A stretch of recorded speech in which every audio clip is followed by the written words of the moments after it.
Hello, welcome to 10 at 10. My name is Michael Ramage. I'm the director of the Cyber Education Research Center here at Murray State University, and welcome back to 10 at 10. 10 at 10 is brought to you through a partnership between Murray State University, Grow West, the Technology Council of West Kentucky, KY Innovation, and our local partners, Sprocket Innovation in Paducah and the Kentucky Innovation Station in Madisonville. As I promised last week, this week on 10 at 10, we're going to, well, begin a recap of Security Matters 2022. For many of you, you joined us yesterday for Security Matters. So many others watched online. Our stream numbers were frankly much higher than I expected them to be. I would anticipate there's a lot of views, whether that be on Facebook or YouTube in the coming days. So thank you all, first of all for joining us and making the day a great event. It's always a great event. We hadn't been together in a couple years. Coming back together, it was fantastic yesterday, and thank you for your willingness to join, to um, share, to add to it, to ask questions, to participate. We greatly appreciate it every year, and every year you continue to show up and provide great feedback. And thanks to our speakers and thanks to CFSB. It really was a great day, and thanks to everyone that helps to make that happen. Uh, Good news for you is that if you didn't get to come yesterday and you still want to listen to the speakers over the coming weeks, I'll try to recap a little bit as we go, and share some takeaways from me or from others as I hear their takeaways as well. But I also want to um, let you know that you can still watch it. You can still go back and you can still watch the videos. You can still um, uh, go back and learn the tidbits that I'm going to share. If I have 10 minutes on 10 at 10, sometimes I take a little bit longer, but we have about 10 minutes. Each presentation was 30 or 40 minutes. So we certainly have a lot more information to share than what I'm going to be able to do on 10 at 10. So if you want to go to our Facebook page, which is on the screen, or you can go to our YouTube channel, which is youtube.com / Murray State Cyber as well. You can find the videos and you can watch them. In the coming weeks, I'll add the slides to them and try to make it a little bit easier to follow along. But you can certainly see the videos of the presenters on there right now. It's good stuff. I highly recommend that you do that. Um, One of our speakers, so our lineup was, we started it off with Andy and Merle from CFSB talking about their response from the December 10th tornadoes, how they have planned ahead of time and what they've done since then. And if you want to see a great example of how to respond in a disaster, take a look at CFSB and what they've done. Our second speaker was Lauren Prohl, and I'll come back to her in a second because I want to talk a few tidbits about what some of the takeaways from hers that particularly tie into some of the ransomware discussions that we've had over the last few weeks. Third speaker was Jacob Abbott with AWS. AWS has become a go-to resource. I'm not sharing anything earth-shattering by saying that. For so many businesses, instead of wanting to host their own server internally and all the maintenance that goes along with that, they outsource that to somebody like AWS or Azure to be able to do that. Azure's the Microsoft equivalent of Amazon Web Services. They're same type of products, obviously some differences, but generally same area, and great resources for small businesses that don't need to host their own servers internally. And our final speaker was Wes Spencer, and he was our luncheon Nathan Stubblefield Distinguished Lecturer speaker. Wes was sharing his entrepreneurial journey that he has taken and some of the lessons that he has learned along the way, and it was a great presentation as well. And again, each of these presentations on their own were really good presentations, and I would highly encourage you to go back and take a look, and they're all 30 to 40 minutes. Take a little bit of time and watch them. You won't be disappointed. But some of the things that Lauren talked about was with ransomware was the idea of the ransomware gangs, and I didn't spend a lot of time, or I haven't spent a lot of time on that.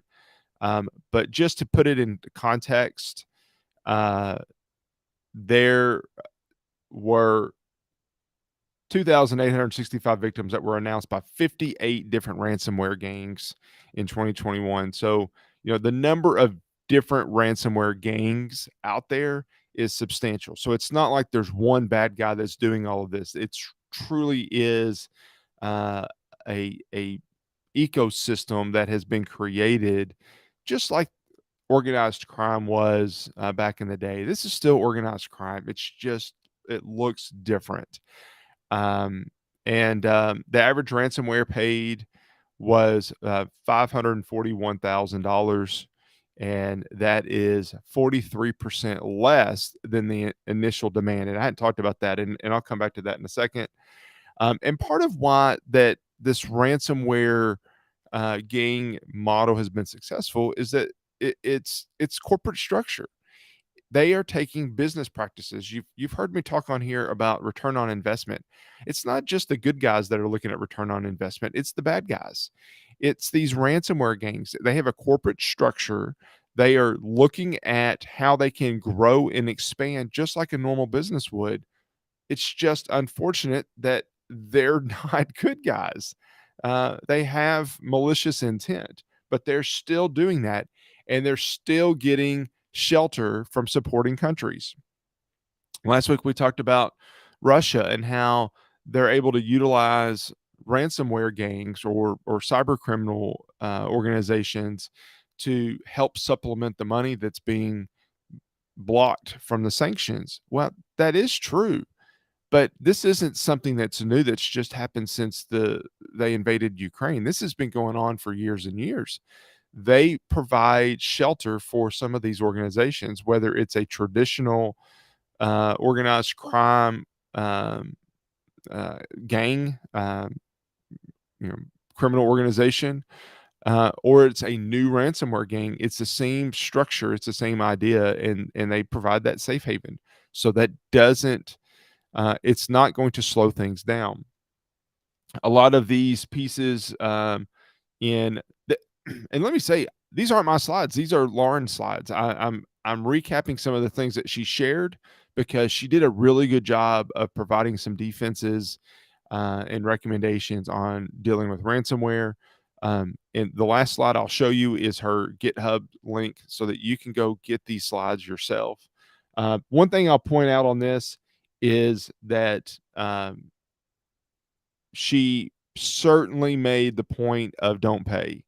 Um, the reason that these gangs are growing and the reason that these folks are getting empowered to do more ransomware is because organizations are paying.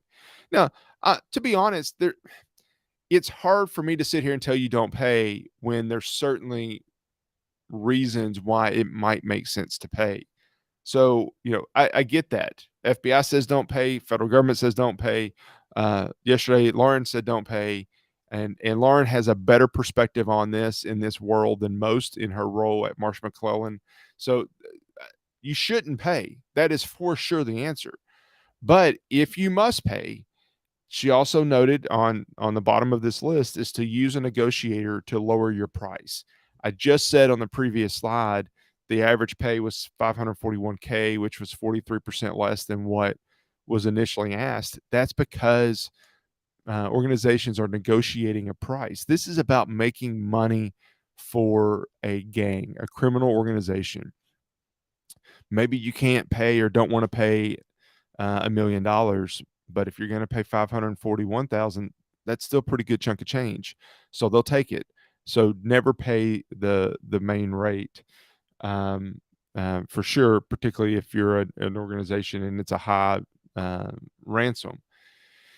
When you've been encrypted, what's next? A lot of these pieces are the same things that we talked about last week on looking at ransomware. A couple of things that she spelled out a little bit more. In addition to isolating those infected assets or networks, identify the attack infrastructure that uh, that was used and start blocking it. Um, but also don't restore from backup until you are sure that the threat has been neutralized. It's not just immediately restore from backup, because if there's some sort of persistence that has been put on your network, then you're not going to be cleaning that out. You got to get rid of that avenue that they're using, that entrance into your network first. But the other thing that she said, and I want to highlight this, and I'm going to finish with this for today, is um, not only do you have to restore from backups, but you also have to figure out what has been taken out of your organization. I didn't highlight this, and I should have. Um, Ransomware, when it first started, was just about ransoming your hard drive, encrypting your hard drive, ransoming it, getting some money, and getting out. Now these bad guys are not only encrypting your data, but they're also stealing some data before they do it.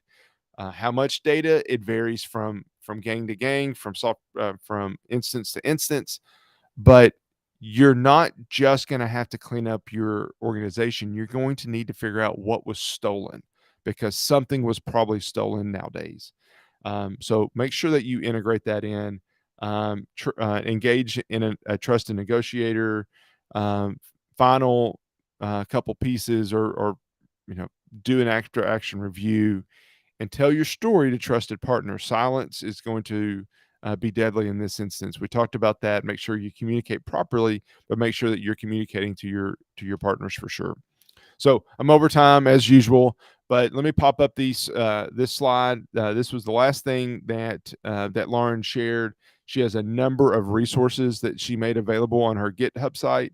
It is up there on the screen, tinyurl.com/msu-pod-homework.